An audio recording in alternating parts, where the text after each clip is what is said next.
Today, the 18th of April, marks Zimbabwe's 43 years of independence.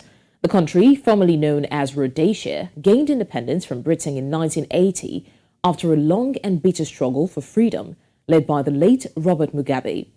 As Zimbabwe celebrates its 43rd anniversary, the country still battles political and economic challenges. NewsCentral's Nii Omoni tells us more.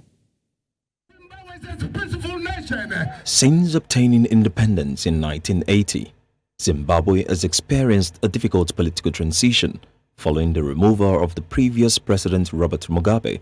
President Emmerson Mnangagwa has been in charge of the nation since 2017. Mnangagwa, everybody, we are from Bulawayo.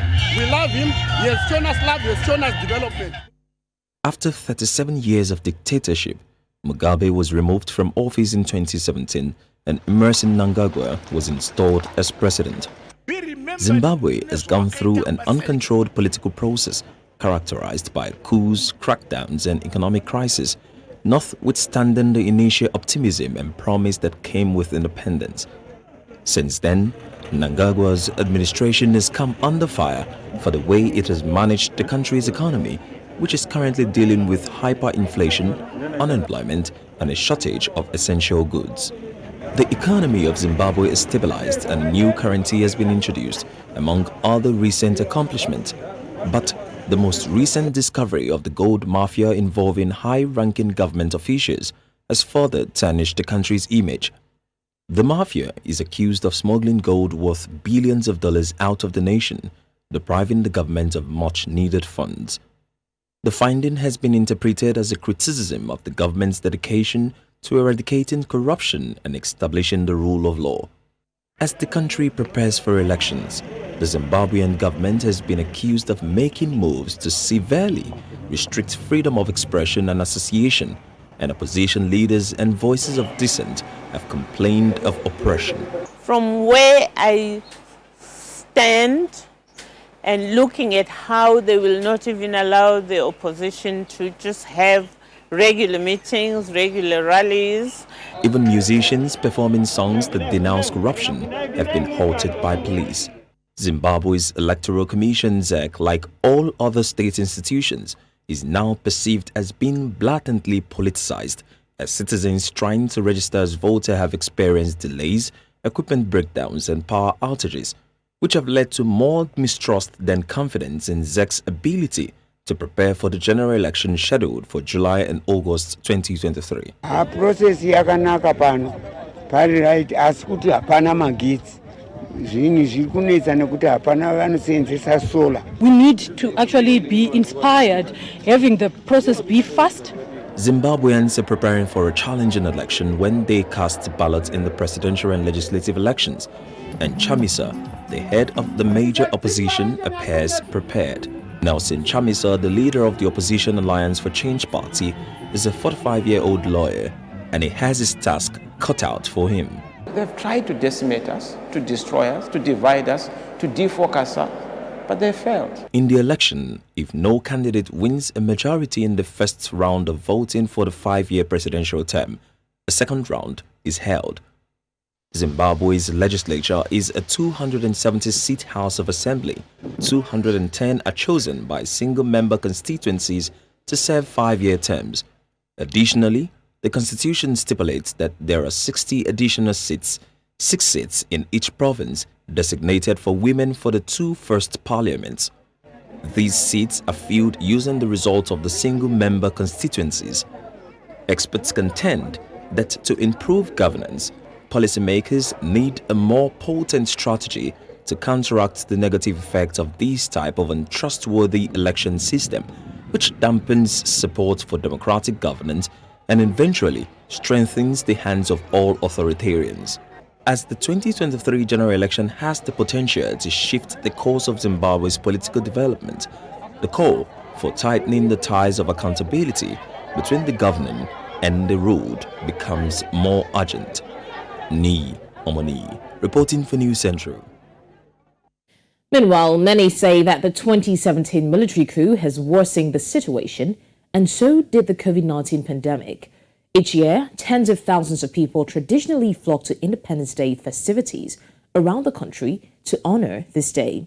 At the main ceremony, the eternal flame of independence is lit every year for good wishes for the nation's future. We're still talking about the 43rd celebration of Zimbabwe. Political analyst Alex Rusero from Harare joins me now on the news for an expert's view on Zimbabwe's growth over the years. Thank you, Alex, for joining me. Thank you. Good morning, and how are you? I'm actually in Mutare, not Harare, the capital apologies of for that. Okay. Yeah. All right, good morning. I'm doing good, and it's a pleasure to have you. Now, Alex, Zimbabwe celebrates her 43rd independence anniversary, and we'd just like to have a little reflection. What are some of the key achievements and the challenges that the country has faced in the last 43 years? Yeah, I think the first achievement denotes to the dismantling of the physical colonial empire after a protracted liberation struggle of 17 years, a struggle that had endured since 1890 when Cecil John Rhodes and his mercenaries arrived in Zimbabwe for the specific purposes of the colonization project. That alone is a milestone. That alone is a milestone which continue to inspire generations that whenever you want to get certain things done, there are certain times where you have to take arms, you have to be nationalistic, you have to be revolutionary. Because, by the way, this war was actually fought by men and women who were pretty much young. They were the youths. And Zimbabwe's story is unique in Africa in that it is mainly the one where the white color actually suffered defeat at the hands of the black color, and there had to be a Lancaster hurriedly put in place to avoid that humiliation, the total rundown of a white administration, white government by the blacks.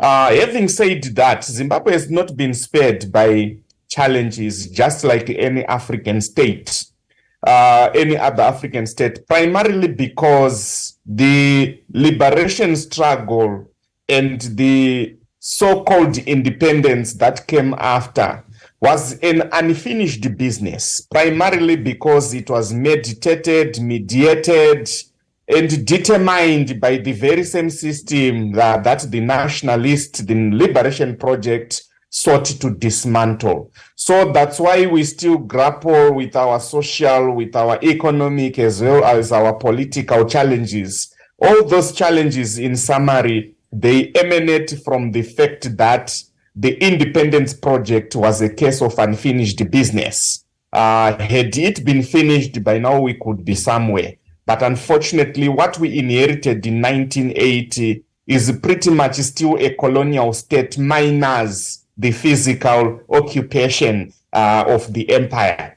Otherwise, we are still a colony.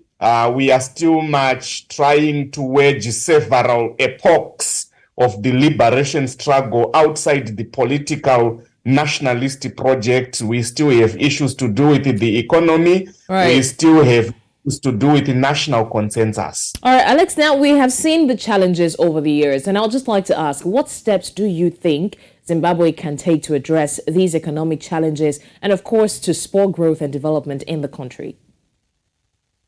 Yeah, the steps are both endogenous and internal, exogenous, external. Why? Because you would also realize that Zimbabwe, ever since opposition politics became a central feature of our body politic, that is around 1999, when the first formidable opposition was formed, the Movement for Democratic Change.